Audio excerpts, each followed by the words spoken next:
Bonsoir à tous et bienvenue à cet entretien consacré aux jumeaux disparus et représentés. C'est une croyance datant de plusieurs siècles au Bénin qui recommande que le ou les jumeaux décédés soient représentés par des bois sculptés et peints. Selon la tradition, les statuettes Hoho ou Hovi sont considérées comme des divinités et vénérées. Les parents des jumeaux et autres membres de la famille ont aussi l'obligation de s'occuper d'eux, d'en prendre soin comme l'exige le Fa. Et vous le savez sans aucun doute, le Fa est un oracle. Mais quels sont alors le sens, le symbole et l'usage des jumeaux représentés sous forme de statuettes? Pourquoi dit-on que les jumeaux ne meurent pas, mais qu'ils sont allés chercher du bois de chauffe à la forêt? C'est pour mieux comprendre, mieux appréhender ces différentes interrogations que nous recevons sur ce plateau quelqu'un qui a une connaissance approfondie des cultes endogènes. Professeur David Kofi-Aza, bonsoir, bienvenue sur ce plateau. Merci. Vous êtes prêtre Fa, grand dignitaire des cultes endogènes. Merci d'avoir accepté notre invitation. C'est un devoir. Chers téléspectateurs, avant d'entrer dans le vif de cet entretien, suivons ensemble cet extrait et on revient sur le plateau.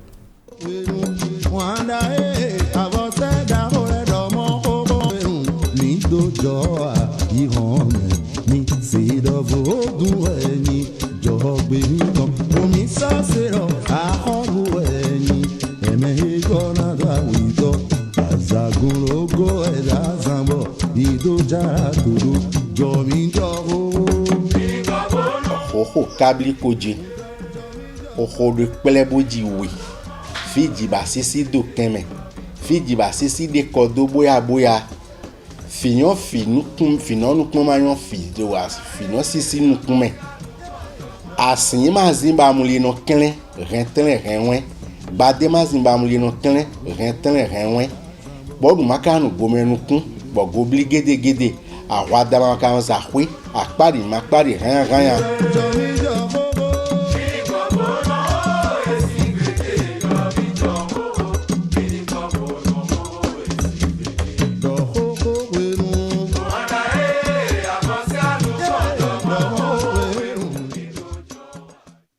Hoho ou Hovi enfant et Ibeji en Yoruba, les jumeaux décédés et représentés sont considérés comme des dieux que les parents vénèrent. Mais avant de parler des jumeaux représentés, David de Kofi-Aza, prêtre Fa, dites-nous, qui appelle-t-on jumeau?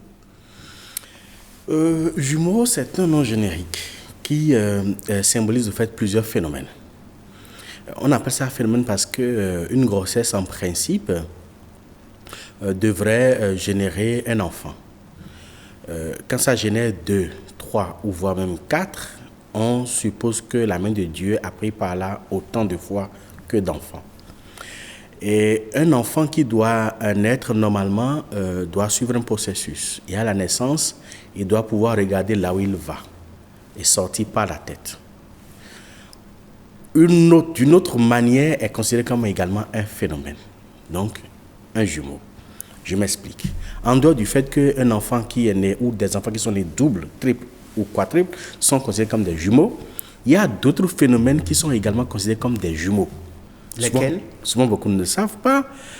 L'enfant qui vient sur terre doit pouvoir regarder là où il va, donc regarder sur la terre. Si l'enfant ne regarde pas en bas et regarde le ciel, on appelle ça ouin.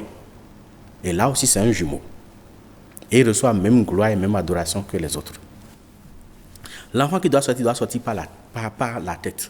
S'il ne sort pas par la tête et qu'il sortait les pieds, on appelle ça ago. Et là, c'est le roi des jumeaux. Un enfant qui naît avec le placenta à la fois, on appelle ça ou, c'est également un jumeau. Celui qui naît avec le cordon ombilical enroulé au cou est également un jumeau. Mais il y a également un autre phénomène. Un enfant qui naît entre la maison et le lieu de naissance est également un jumeau. Cela les appelle alikhonu. C'est l'enfant qui est né sur la route. Une fois sorti de la maison et n'ayant pas atteint l'hôpital ou la matrone chez qui on doit l'accoucher, et si l'enfant sort en route, il est appelé jumeau et on l'appelle Alikonu. Très bien. Donc voilà les grands phénomènes liés aux jumeaux. Croyez-vous à l'idée de la qualification de certains jumeaux, de faux jumeaux? Oui. Et les faux jumeaux, en fait, c'est les jumeaux que nous appelons Zunvovomeroho. C'est-à-dire que des jumeaux qui sont nés de deux fécondations différentes. Deux ovules différents. C'est-à-dire que la femme, après ses menstrues, a eu le rapport sexuel et puis il y a eu fécondation. Oui. Mais au cours de cette même journée, ou peut-être le lendemain, il y a maximum, c'est 24 heures, il y a également une nouvelle fécondation avec un nouveau rapport sexuel. Ces jumeaux ne se ressemblent en rien du tout. Je vois. Et là, c'est les jumeaux qu'on appelle Zouvo, c'est-à-dire des jumeaux nés de deux forêts différentes. Mais qui sont considérés comme des jumeaux. Qui sont considérés comme des jumeaux. Mais les jumeaux qui sont de la même forêt, oui. C'est-à-dire sont issus de la même poche et d'une seule fécondation. De même accouchement. Non, mais les jumeaux, c'est toujours le même accouchement, Okay. d'une même mère. Oui. Mais c'est que quand l'enfant naît d'une même poche, c'est-à-dire que c'est une seule fécondation oui. qui s'est dupliquée. Parce qu'il y a ce phénomène-là de reproduction fractale qui s'opère lorsqu'il s'agit de jumeaux d'une même poche. C'est-à-dire que les cellules, les 14 milliards de cellules qui forment les enfants, parce qu'il faut 14 milliards de cellules après l'éclosion de l'œuf, pour former un enfant. Ces 14 milliards de cellules qui ont explosé se sont dupliquées de façon fractale. Et c'est-à-dire que chaque cellule a produit son prototype. C'est-à-dire une duplication identique. Et cette duplication identique va former maintenant un nouveau corps à part. Et à partir de là, les deux, c'est tout comme si on fait la photocopie d'un même document. Les deux corps se ressemblent trait pour trait. Ce qui fait que à la naissance, ils sont liés par le corps, par l'esprit et par l'âme. Et quelque chose qui arrive à un va surgir sur le second, c'est automatique. Très bien. La naissance des jumeaux dans une famille apporterait, disais-je, la cohésion, la félicité, la paix et surtout la protection. Est-ce que vous le confirmez? Pas tout à fait. Pas tout à fait, parce que les jumeaux vont généralement là où il y a des problèmes à régler. Et si vous n'en prenez pas conscience, si vous ne décodez pas le message que ces jumeaux-là apportent, généralement l'un part pour vous faire prendre conscience. Si vous ne prenez toujours pas conscience, le second part également et le problème demeure. Le problème demeure. La situation demeure. Vous disiez tout à l'heure qu'à la naissance des jumeaux, c'est un message qu'il faut arriver à décoder. Et comment décoder ce message? Est-ce que c'est en trouvant une raison à ce décodage, si je dois m'exprimer ainsi, que les gens nous disent souvent qu'à la naissance, les parents doivent aller consulter le FA? Pas forcément. Le FA intervient 3 mois après la consultation des jumeaux. Mais déjà, la présence des jumeaux dans un couple demande une certaine cohésion obligatoire. C'est comme si le couple est condamné à rester ensemble. Pour plusieurs raisons. La plus évidente, c'est que le papa qui a mis les jumeaux là, celui qui fait le suivant des jumeaux qu'on appelle le dossou. On va en parler, hein. On reviendra sur la question des dossous et puis des... Voilà, donc ce qui fait que le couple est tenu de rester ensemble jusqu'à faire au moins le dossou. Donc c'est une manière de dire, peut-être qu'il y a de petites histoires, bon, ça ne manque pas dans les couples, mais la présence des jumeaux invite le père et la mère à rester en harmonie. Et pourquoi consulter le FA? On consulte le FA pour savoir comment, puisque que les jumeaux soient partis ou non, il y a des rituels spécifiques qu'ils reçoivent. C'est naturel. C'est naturel. C'est qu'ils soient là ou pas, si les deux sont là ou les trois sont là, ils ont des rituels spécifiques qu'ils doivent recevoir. Si un est parti, ils auront tous les rituels spécifiques, mais il y a des rituels spéciaux pour celui qui est parti. Très bien. Au Bénin, les jumeaux vivants ou morts sont très vénérés. Professeur David Kofiaza le dit si bien. Et selon la tradition, les jumeaux ne meurent pas. Ils sont allés à la forêt chercher du bois de chauffe. Pourquoi cette accession? Vous savez, c'est symbolique. C'est symbolique parce qu'il ne faut pas perdre de vue, les jumeaux sont liés directement. C'est chaque entité, chaque divinité a une représentation archétypale au niveau des animaux. Au niveau des jumeaux, ce sont les primates. Donc, les différentes formes de singes qui symbolisent les différentes formes de jumeaux. Mais il y a 3 grandes catégories de jumeaux. Il y a ce qu'on appelle Roho Béton, les jumeaux de la maison. Ça, c'est le réceptacle qu'on érige à la maison. Il y a Roho Zuntoton, les jumeaux qui sont aux abords des forêts. Et puis, il y a Roho Zuntetiton, les jumeaux qui sont à l'intérieur des forêts. Oui. Ces 3 catégories de jumeaux sont les 3 catégories de singes que nous avons. Lesquels déjà? Voilà. Il y a des singes qui ne vivent qu'à l'intérieur de la forêt. Les gorilles, les chimpanzés et autres. Il y a des singes qui vivent aux abords de la forêt et souvent qui embêtent les gens. Maintenant, il y a des singes qui sont domestiqués. C'est des entités Que nous avons dans nos maisons. que nous avons dans nos maisons. Ce sont les roros, enfin les singes domestiqués. Enfin, l'allégorie dit que les singes, ils se mettent en petits groupes et ils embêtent les villageois, les passants qui vont au marché avec les vivres pour aller vendre. Et eux, ils tentent des embuscades aux gens et ils leur font tomber, ils récupèrent les vivres. Et généralement, c'est les fruits. Oui. Les fruits qui sont récupérés, et les maïs frais, de l'haricot frais, ils récupèrent tout ça, ils rentrent dans la forêt et ils mangent. Et ils sont allés consulter maintenant le FAB pour savoir quels sont ces animaux-là qui nous embêtent. Qui sont allés consulter le FAB? Les villageois, c'est une allégorie. Okay. Les allégories, c'est des faits imaginaires qui expriment une réalité. Ok. Ils sont allés consulter le FAB pour savoir sur quelle base ils peuvent rester pour ne plus être embêtés. Le FAB leur dit, si c'est comme ça, si vous ne voulez plus être embêtés, vous devez contenter les jumeaux à la maison, les jumeaux aux abords des forêts et les jumeaux à l'intérieur des forêts. En faisant quoi? En leur donnant des offrandes. Et c'est là ils ont constitué les offrandes des jumeaux. C'est généralement des fruits et puis quelques légumes et tout ça. Et ils ont fait 3 tas de 2. Le premier double tas est déposé à l'intérieur de la forêt. Le second aux abords de la forêt et le troisième à la maison. Quand ils ont fait ça, le lendemain, ils devaient aller au marché. Ils sont allés au marché, ils n'ont vu personne sur la route. Pas d'embuscade, rien du tout. Et bien, ils ont commencé par chercher à savoir qu'est-ce qui s'est réellement passé. Ils ont vu que ce sont les singes qui se sont attroupés autour des tas qui sont en train de manger. Ceux qui sont dans la maison ont mangé à la maison, ceux qui sont aux abords des forêts ont mangé, ceux qui sont à l'intérieur ont mangé à l'intérieur. Oui. Et c'est depuis ce temps-là qu'ils ont considéré les singes comme des entités plus proches de nous, donc comme des jumeaux. Donc c'est les dieux des jumeaux, en fait, ce sont les primates. Et à partir de là, quand on doit, par exemple, fait des rituels au niveau des jumeaux, Oui.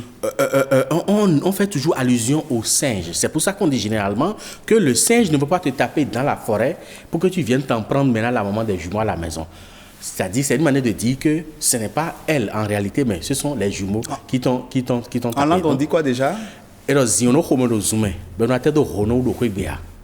bien. Zio, c'est le singe en quelque sorte. Donc, c'est une manière de dire que ce sont des entités qui ont été inspirées comme tous les autres d'ailleurs. Comme le caméléon a inspiré le lissa, la panthère a inspiré le sakpata, le python royal a inspiré le dent, les amphibiens ont inspiré le toros, ainsi de suite. Donc tous les animaux ont inspiré. Tous les animaux. Tous les animaux ont inspiré les hommes en mettant en place des divinités. Okay. Donc ces divinités-là, les jumeaux sont spécifiquement liés aux primates. Maintenant, il faut rappeler que lors de l'érection des divinités, surtout des jumeaux, il y a toujours l'esprit des singes qui est évoqué. Donc c'est pour ça qu'on dit que les jumeaux ne meurent pas. Les jumeaux ne meurent pas parce que quand ils vont en forêt, au fait, les singes, quand ils s'attroupent au niveau de la forêt et qu'ils finissent de manger, ils ramassent du bois. Ok. Ils ramassent des bois secs. Et ils font un tas avec les bois secs, j'ai oublié cette partie-là, et quand ils finissent de faire, ils ont une forme de pierre. La pierre est à double face. Quand ils mettent la face qu'il faut, le tonnerre gronde. Et l'éclair tape sur le bois et met le feu au bois. Et ça leur permet de se réchauffer la nuit. Et autour du bois, là, ils chantent. Ils chantent et ils dansent autour du bois. Ça, c'est l'allégorie. Et la même chose, quand il fait trop chaud, ils retournent la pierre et la pluie tombe. Donc, si je comprends bien ce que vous dites, c'est cette raison qui fait que... Qui fait que quand les enfants décèdent, on dit qu'ils vont en forêt aller chercher du bois pour pouvoir chauffer. Parce qu'ils ressentent la fraîcheur. Très bien. Et quel est le sens de la représentation des jumeaux Le sens de la représentation, c'est les esprits, une fois désincarnés, comme ils se substituent aux animaux dans la forêt, et ils ne partent pas complètement. Parce que vous savez, à un moment donné, l'esprit ne meurt pas inanition. Par contre, l'esprit des jumeaux ne meurt pas par inanition. Il se substitue aux animaux, donc qu'ils utilisent comme scaphandre. Je vois. Et à partir de là, on les rappelle ou de les laisser dans la forêt. Peut-être qu'ils finiront par mourir de faim à cause de l'animal qu'ils ont incarné, ou alors ils finiront par être prisonniers du braconnage. On rappelle ces esprits-là. On leur crée une matière, une forme physique qui vont maintenant animer. Ce qui fait que le botio, je dis botio parce qu'une fois que la sculpture est faite, elle ne porte pas le nom de jumeau. Elle est encore botio. Elle n'est pas une divinité aussi. Elle n'est pas une divinité non plus. Avant qu'elle devienne divinité, il faudrait qu'elle subisse un certain nombre de processus ritueliques. C'est-à-dire que passer par la purification, la consécration, la charge, avant de devenir maintenant divinité. Et à partir de là, l'esprit du petit qui est parti, ou même si c'est une grande personne, cet esprit-là vient habiter ce réceptacle-là qui lui est ainsi créé. En fait, ce sont des réceptacles pour permettre aux entités de se manifester. Une fois le réceptacle créé et une fois que ça subit le processus rituelique qu'il faut, l'esprit vient l'animer. Et à partir de là, il est considéré comme un être humain. Un être humain. Un être humain. Et il reçoit aussi les mêmes affections qu'un être humain. Ce qui fait qu'on leur donne de quoi s'asseoir, on leur fait un lit, on leur donne à manger chaque fois. On les habille, on les nourrit normalement, comme si c'est un être humain. En fait, c'est symbolique. C'est pour que l'esprit se sente pas abandonné parce qu'il n'est pas resté, pas abandonné parce qu'il n'a pas reçu ce qu'il faut, mais on le considérait comme étant vivant parmi nous. Et à partir de là, ils influencent le quotidien, la vie. Le quotidien, la vie, même la prospérité, la protection de la maison. Mais le facteur déterminant au niveau des jumeaux, c'est l'intelligentsia. C'est l'entité qui gouverne l'intelligentsia. Ce sont les jumeaux. Qu'ils soient morts ou vivants. Qu'ils soient morts ou vivants. Notamment vivants, l'intelligentsia. L'intelligentsia. C'est-à-dire que des humains, ceux qui sont restés, c'est-à-dire qu'un jumeau qui est vénéré dans une maison, les enfants qui sont directement ou indirectement rattachés à ce jumeau ne sont jamais des abrutis. Ils sont toujours intelligents. On vous aura bien compris, tous les bois de chauffe de la forêt peuvent-ils servir à fabriquer les statuettes? Non. Généralement, on utilise le plus couramment possible l'iroko et puis l'arbre qu'on appelle l'étain. Et après ça, il y en a de rares fois qui sont sculptés dans le bois qu'on appelle kaké. Oui. Et après, il y a le koso aussi qui est Abzeria aujourd'hui, qui est également utilisé. Donc, ce n'est pas n'importe quel bois qui est utilisé. Qui recommande le choix du bois? C'est le fa qui recommande le choix du bois. Parce que quand le jumeau part et qu'on doit le représenter, on construit le fa. C'est-à-dire que sur la base de quel thème du fa, nous allons rester pour représenter ce jumeau-là qui est parti sans problème.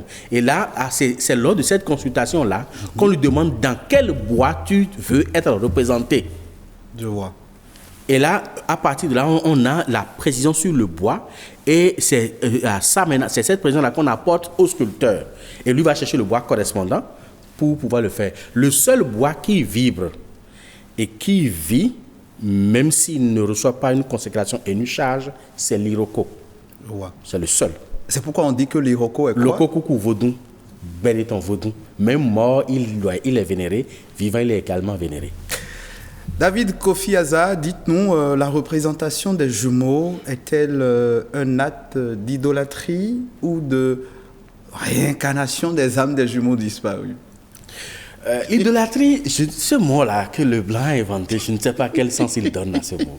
Je pense que respecter, vouer un respect à une source d'énergie vitale et divine, en quoi c'est une idolâtrie? C'est-à-dire que en quoi respecter le préfet un préfet est une idolâtrie? En absence d'un chef d'État, le préfet fait office de chef d'État, en fait. Dans les départements. Dans le département. Oui. Le préfet fait office de chef d'État dans son département. Exactement. C'est la même chose pour la divinité. C'est-à-dire qu'en l'absence de Dieu, les énergies qu'il a lui-même façonnées fait office de Dieu en l'absence de Dieu. Il dit en l'absence de Dieu. Parce que nos aînés, il faut bien comprendre, nos aînés n'ont jamais mis Dieu à la place des vaudous, ni vaudous à la place des dieux. Nos aînés n'adorent pas tel que les gens pensent, ne sont pas dans une idolâtrie par rapport aux divinités. Non. Nous vouons respect et vénération à une entité parce qu'elle est directement rattachée à l'être divin. Qu'est-ce qui peut exister sur cette terre si ce n'est pas une œuvre divine? Ça n'existe pas. Même le diable, s'il existait, il sait qu'il est créature d'un créateur. Et nos aînés disent que Dieu est un être que nous ne pouvons, même mentalement, jamais cataloguer. Parce qu'il est au-dessus, au-delà de nous. Est-ce que les statuettes de Rovi sont une forme de la réincarnation? Cette partie, vous n'avez pas... Non, ce n'est pas une réincarnation. Parce que la réincarnation, le physique est parti, l'âme a été appelée... Non. La réincarnation, il faut comprendre. La réincarnation, c'est le retour d'une même arme dans un corps différent. C'est ça la réincarnation. C'est le retour d'une même arme dans un corps différent. Mais le Rovi, c'est la représentation idiomatique d'un désincarné. Et là, l'âme n'intervient pas. Rien ne touche à l'âme.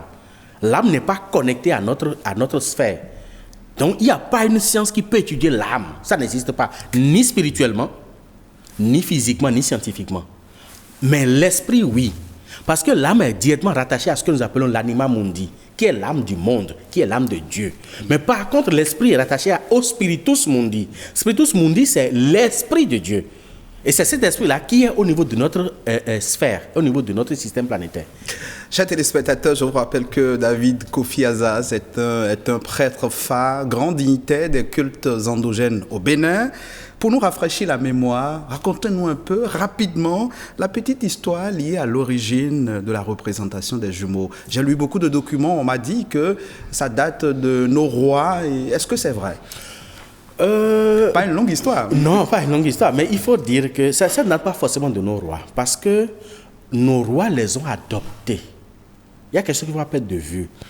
Le roi d'Abomey, si on ne peut pas dire le royaume d'Abomey, à partir de Webadja, a opéré beaucoup de réformes au niveau des cultes endogènes.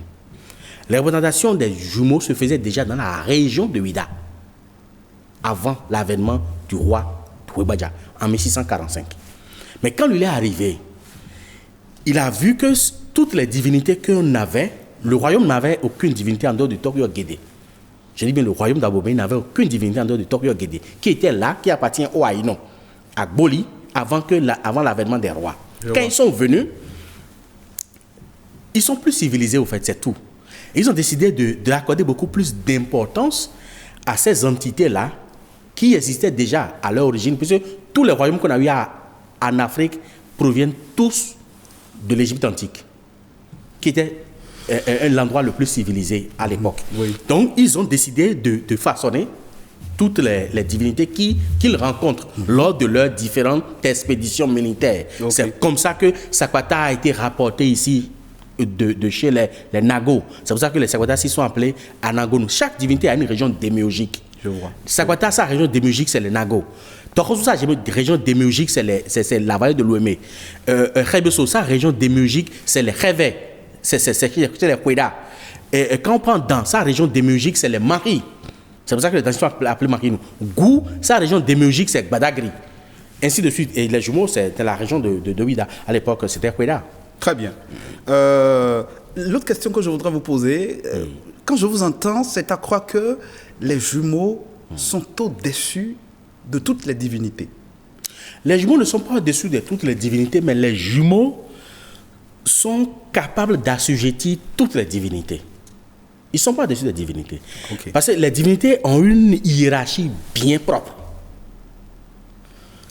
Et il s'agit de la décade divine. Les jumeaux sont en 9e position. Celui qui tient le flambeau, c'est la lumière vie, qu'on appelle Bokoleba. Et après lui, il y a le père qui est Segbolissa. Après Segbolissa, il y a la mère qui est Binona.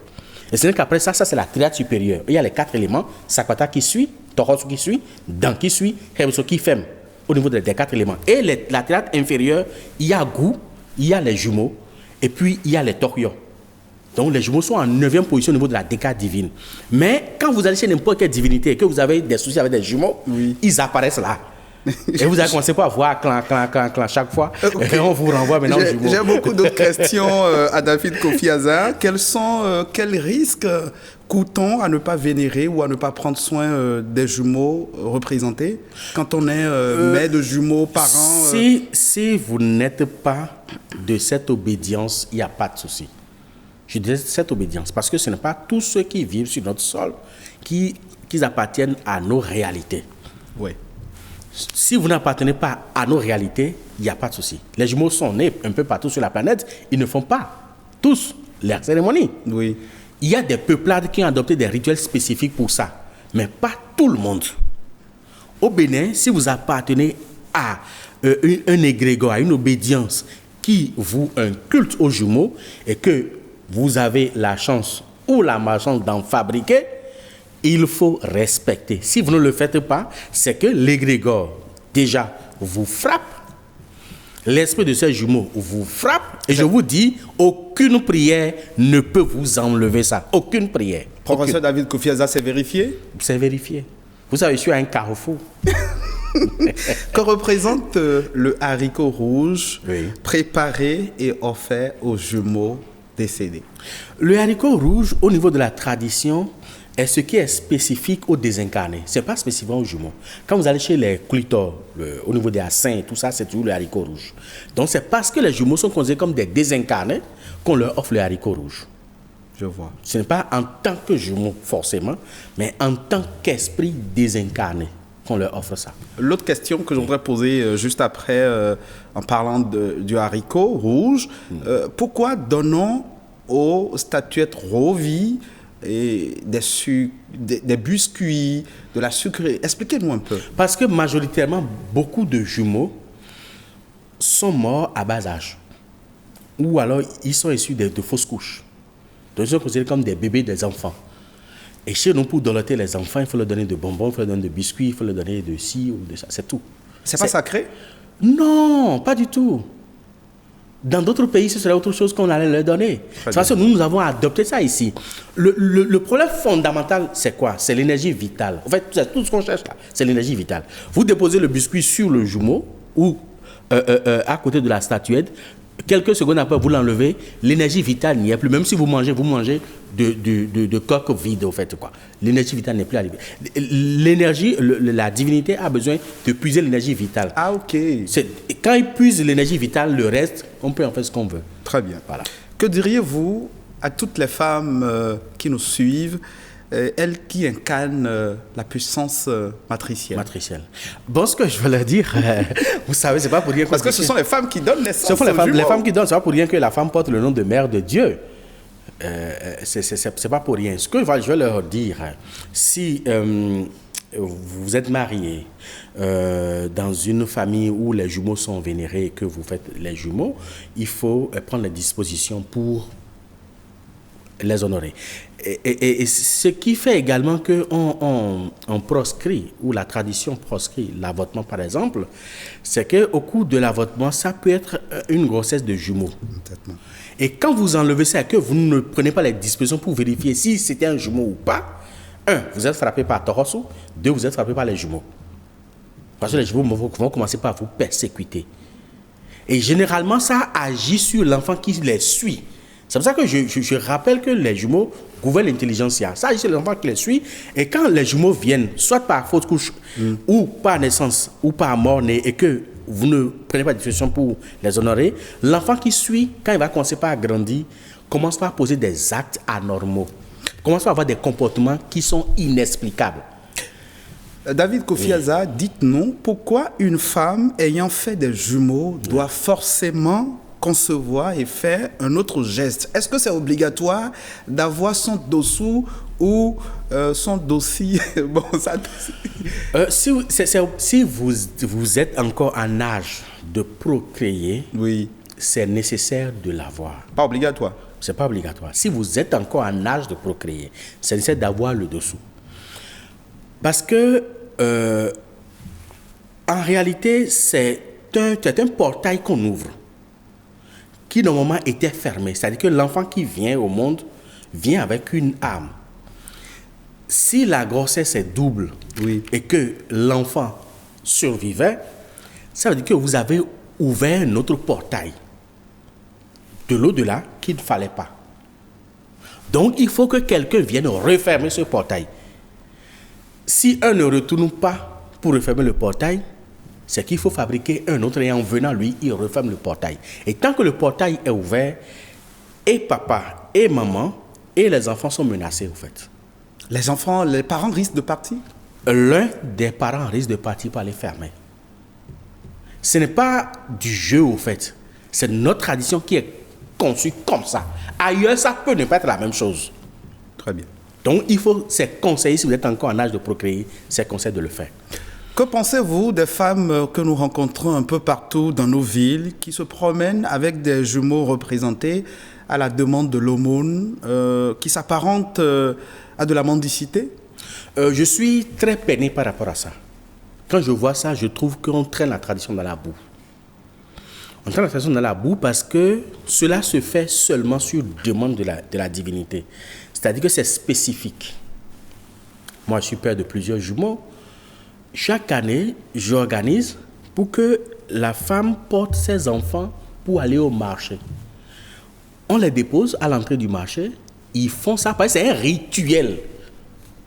Aller quémander avec les jumeaux, c'est un rituel. Et ça ne se fait que le jour du marché, précisément où on doit aller quémander. C'est le jour, c'est pas tous les jours, on va les femmes faire ça tous les jours. Non, ça c'est autre chose, ça n'a rien à voir avec la divinité.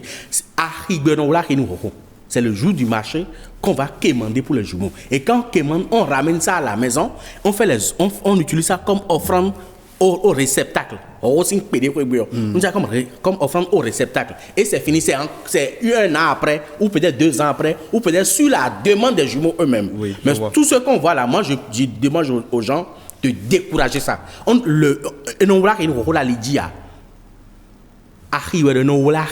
C'est-à-dire on va faire le marché pour les jumeaux. Ça se fait dans un marché, point. Mais quand vous voyez les gens sur la route, découragez-les, ne leur donnez rien. Mais ce que vous dites, je ne dirais pas que ça risque de choquer certains, mais dans la préparation de cet entretien, nous avons échangé avec des bokonos, des dignitaires de culte qui ont dit qu'il y a des jumeaux qui demandent à leur maman d'aller commander. D'aller commander, je vous dis, c'est précis.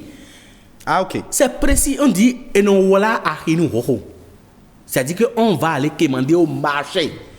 On va commander avec les jumeaux, on met les jumeaux, les rituels sont faits, mais directement, on se dirige directement dans le marché. Et ça se fait le marché où on va là. C'est le jour, ce marché-là s'anime, c'est le jour-là qu'on va faire. À Ribé, c'est le jour du marché qu'on va faire. Si on doit le faire dans Tokpa, par exemple, c'est le jour du marché de Tokpa qu'on fait. Point. Et ça s'arrête là. Si on va faire à Kokoji, c'est le jour du marché de Kokoji qu'on va faire. Exactement. Si on va faire à Kpaou, c'est le jour du marché de Kpaou qu'on va faire. Point. Et c'est dans le marché qu'on fait, pas sur la route. Ça ne se fait pas sur la route. Si vous voyez sur la route, il faut décourager. C'est sali la tradition, quoi. Quels sont les interdits des jumeaux disparus représentés? Généralement, les jumeaux mangent tout ce que les hommes mangent, sauf la viande des primates. Les singes? Les singes, qu'il faut éviter.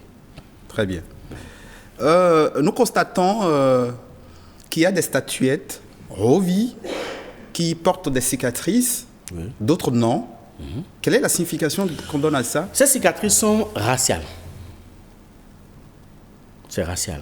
C'est-à-dire que si vous êtes des noms et que vous avez des jumeaux qui sont partis, on les représente, ça suit le processus de divinité, mais après ça devient un enfant. Donc, un patrimoine de la famille des Dénons qui doit être marqué selon le sceau des Dénons. À partir de ce moment-là, on lui met les 2 fois 5. Voilà.